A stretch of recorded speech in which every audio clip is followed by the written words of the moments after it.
நான் ரொம்ப நாளாக ஒரு மேட்ரு ஒரு ஒரு விஷயத்தை பற்றி நான் யோசிச்சுக்கிட்டே இருந்தேங்க. அதாவது என்னென்னா, அந்த காலத்து சினிமாவிலேருந்து இந்த காலத்து சினிமா வரைக்கும் இப்போ சிகரெட் அடித்தா, ஒரு சரக்கு அடித்தா ஒரு மெசேஜ் ஒன்று வரும். Smoking causes cancer, smoking kills. புகைப்பிடித்தல் புற்றுநோயை உண்டாக்கும் மற்றும் உயிரை கொல்லும். Consumption of alcohol is injurious to health. மது அருந்துதல் உடல் நலத்திற்கு கேடு. Be safe, don't drink and drive. பாதுகாப்பாக இருப்பீர். மது அருந்திவிட்டு வாகனம் ஓட்டாதீர்.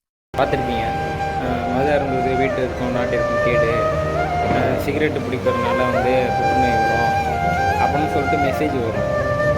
ஆனால் இந்த சின்ன சின்ன குழந்தைங்கள கருப்பழிக்கிறது, சின்ன பின்னமாக்குறது, இந்த மாதிரி சீனுக்கெலாம் ஒரு மெசேஜ் கூட வைக்க மாட்றாங்க எந்த டேரக்டருக்கும். சரி, அந்த காலத்து பழைய படமாக இருந்தாலும் சரி, இப்போ வரைக்கும் 3D மூவியாக இருந்தாலும் 3Dயில் வர படமாக இருந்தாலும் சரிங்க, அந்த ரேப் சீனு, இந்த சின்ன குழந்தைங்கள போட்டு டார்ச்சர் பண்ணுறது, இந்த சீனுக்கெலாம் ஒரு மெசேஜ் கூட இல்லை.